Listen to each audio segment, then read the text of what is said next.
ದೇಶದ ಪ್ರಧಾನಿ ಮೋದಿ ಅವರು ದೇಶದ ಜನತೆಗೆ 1 ವರ್ಷ ಚಿನ್ನಾಭರಣ ಖರೀದಿ ಮಾಡಬೇಡಿ ಅಂತ ಹೇಳಿದ್ದಾರೆ.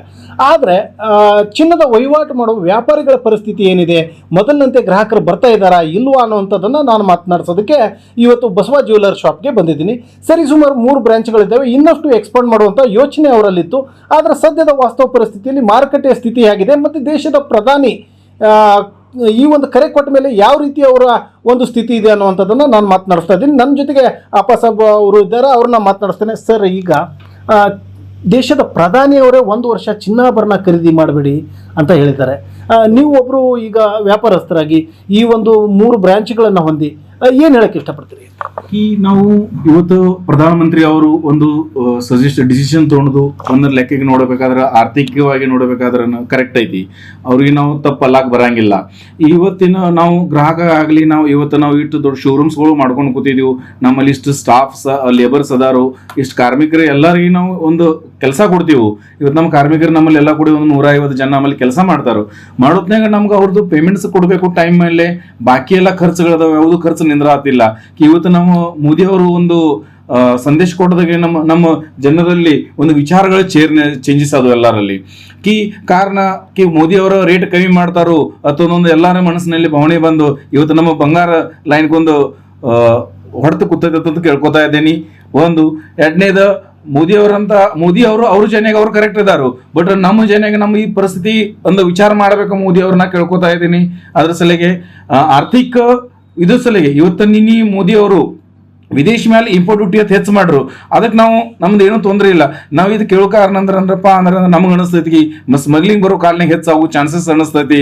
ಇದ್ರ ಮೇಲೆ ಮೋದಿ ಅವರು ಅಥವಾ ನಮ್ಮ ಕರ್ನಾಟಕದ ನಮ್ದು ಮುಖ್ಯಮಂತ್ರಿ ಅವರು ಸಗಡೆ ವಿಚಾರ ಮಾಡಬೇಕು. ನಮ್ಮ ಈ ಎಲ್ಲದಕ್ಕೂ ನೀವು ಇದು ಕೊಡಾತ್ರಿ, ಒಂದು ಬಂಗಾರ ವ್ಯಾಪಾರಸ್ಥರಿಗೆ ಏನೂ ಸೌಲಭ್ಯ ಇಲ್ಲ ಕೇಳ್ಕೊತಾ ಇದ್ದೀನಿ. ಇದ್ರ ಮೇಲೆ ತಾವು ಒಂದು ವಿಚಾರ ಮಾಡ್ಬೇಕಂತ ಕೇಳ್ಕೊತಾ ಇದ್ದೀನಿ.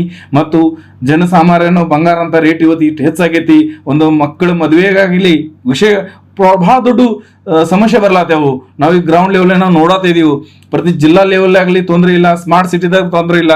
ನಮ್ಮ ತಾಲೂಕಲ್ಲಿ ಹಳ್ಳಿ ಲೆವೆಲ್ ನಾವು ಒಂದು ಬಿಸ್ನೆಸ್ ಒಂದು ವ್ಯಾಪಾರ ಮಾಡ್ತೀವಿ. ನಾವು ಬಹಳಷ್ಟು ತೊಂದರೆಗಳದಾವು. ಅದ್ರ ಇದ್ಮೇಲೆ ಸರ್ಕಾರ ಒಂದು ನಮ್ಮ ಕಡೆ ನೋಡ್ಕೋಬೇಕು, ವಿಚಾರ ಮಾಡ್ಬೇಕಂತ ಕೇಳ್ಕೋದೆ. ಈಗ ಒಂದು ಕಡೆ ಪ್ರಧಾನಿ ಮೋದಿ ಅವರು ಹೇಳಿದ ನಂತರದಲ್ಲಿ ಜನ ಖರೀದಿ ಮಾಡೋದನ್ನ ಕಡಿಮೆ ಮಾಡಿದಾರ ಅಂತ ಅಂದ್ಕೊಳ್ಳೋಣ. ಆದ್ರೆ ಇನ್ನೊಂದು ಕಡೆ ದರ ಹೆಚ್ಚಳ ಆಗ್ತಾ ಇದೆ. ಸೊ ಖರೀದಿ ಮಾಡೋದು ನಿಲ್ಸಿದ್ರೆ ದರ ಇಳಿಮುಖ ಆಗ್ತದೆ ಅಂತ ಅನ್ನಿಸ್ತದ ಅಥವಾ ಏನು ಅಂತ? ಇಲ್ಲ, ದರ ಇದೆ. ಯಾವಾಗಲಿ ನಿಮಗೆ ರೇಟ್ ಹೆಚ್ಚಾಗಿ ಹೋಗುದು, ಯಾವಾಗಲಿ ಕಮ್ಮಿ ಬರುವುದಿಲ್ಲ.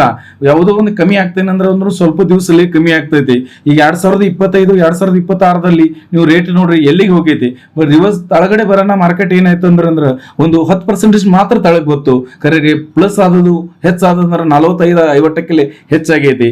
ಇದರಂತ ರಿವರ್ಸ್ ತಳಗ್ ಬರ್ತೈತಪ್ಪ ಅಂದ್ರೆ ತಲೆಯನ್ನು ಭಾವನೆಯನ್ನು ತೆಗೆದು ಬಿಡ್ಬೇಕು ನಾವು ಜನರು. ಯಾವಾಗಲಿ ಬಂಗಾರ ಇದು ಯಾವಾಗಲಿ ರಿಟರ್ನ್ ಕೊಡುವಂತ ವಸ್ತು ಅದಾವ ರೊಕ್ಕ. ತಾವು ಮೋದಿ ಅವ್ರಿಗೇನು ವಿಶೇಷ ತಪ್ಪಲ್ಲಾಗ ಬರಂಗಿಲ್ಲ. ಯಾಕಂದ್ರೆ ಅವ್ರ ಜನೆಗೆ ಅವರು ಕರೆಕ್ಟ್ ಇದ್ದಾರೆ. ಬಟ್ ಗ್ರೌಂಡ್ ಲೆವೆಲ್ನಾಗ ವಿಚಾರ ಮಾಡ್ಬೇಕು ಅವರು.